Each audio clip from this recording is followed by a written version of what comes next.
to buy your wife the excellent copy of the Royal Air Force 100 cookbook, then go to the police station in the information where it's right in the middle of the blue bag. That's right.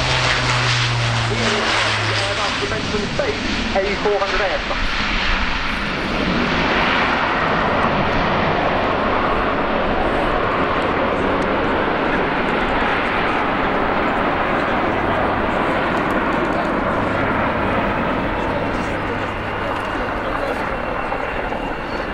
Remarkable performance of this aeroplane, always on display thanks to its manufacturer Airbus Defence and Space 4-turboprop for Europrop International TP400D6 powered airlifter.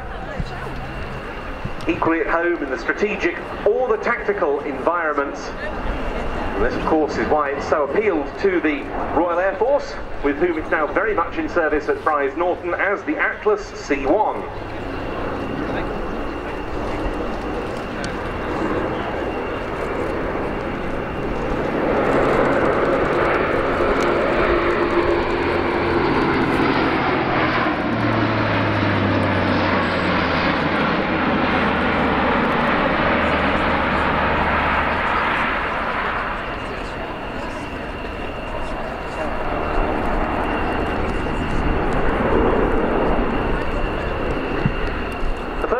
Deliveries of production A400Ms took place in 2013 to the French Air Force. Since then it's entered service with the RAF, the German Luftwaffe, the Royal Malaysian Air Force, Spanish Air Force and Turkish Air Force.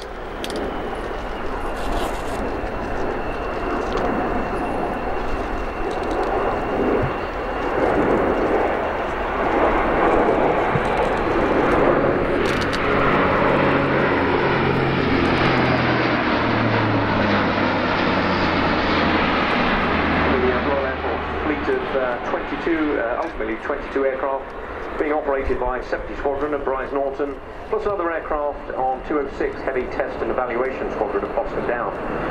Currently 206 Squadron are developing the last of the tactical roles for this aircraft as we slowly, incrementally increase the release to service capabilities of this very capable aircraft, ultimately to include parachute dropping. Yes, they've already been working up with low-level missions, operations from so-called austere strips, use of night vision goggles. Eventually up to 108 parachutes will be able to drop from the Atlas, which we see coming in here with undercarriage down.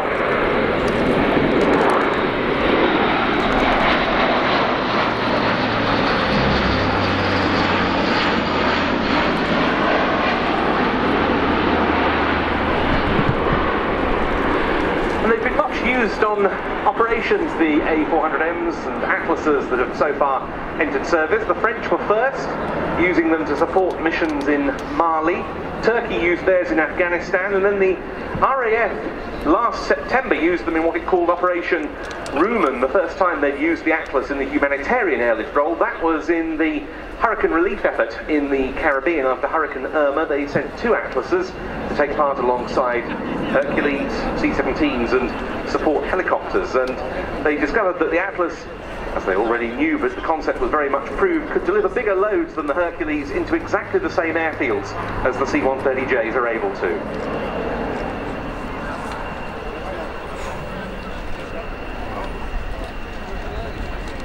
And that sort of very, very steep descent, part of the manoeuvrability that's so vital in the tactical role.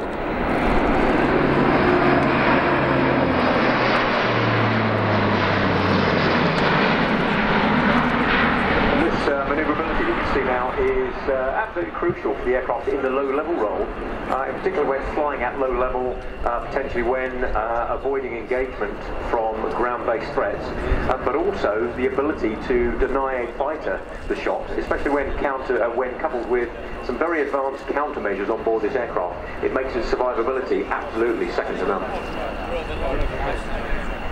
Survivability all important in combat theatres such as those the RAF Atlases have been deployed to. One of them is permanently in the Middle East in support of forces there, and they've also flown regularly into Ascension Island supporting British forces in the South Atlantic. Now, powering up, turning in, Space test pilots display, pitching up, and this aircraft aircraft, with its fly-by-wire controls, has a 120-degree limit in roll, and we're about to see that demonstrated. Wow! That is so impressive. When you compare that to something like a Boeing 737 that has a 60-degree angle of bank limit, all because of the stresses and strains on the vertical stabilizer, you can see what a very strong tactical aircraft this has been built from the ground up.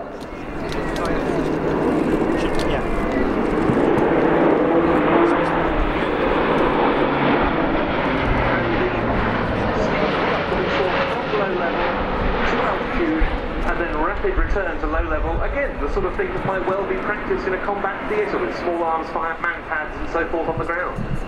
Yep, the threat brief will go to the crew before they depart, and their departure from an airfield may well be designed to avoid the threats that are known to be around the periphery of the airfield. But what we're about to see is a very short-field landing as well, albeit the aircraft is very lightweight. But we're going to see this aircraft stop within 1,500 feet. And not just stop, but then go into reverse. Bear in mind the strategic capabilities of these aircraft are very good as well. It has a 2,000 nautical mile range, can carry 37 tons of freight or 116 fully equipped troops. When you compare that with the C-17, which carries 45 tons of freight, it's only the range, which is up to 4,500 miles, that delineates the two. So a very good support to the strategic role. All British crew of test pilots on board the aircraft today. Tony Flynn capturing the aeroplane.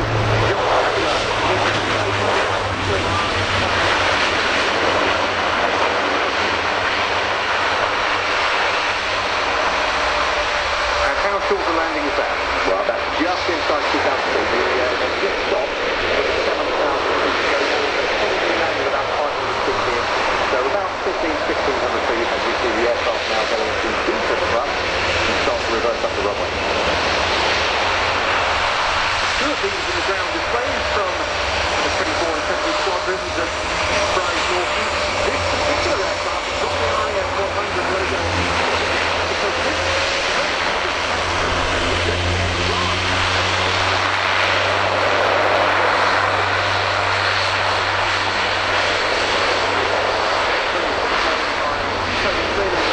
John Taylor, as ever, the Airbus Defence and Space A400M.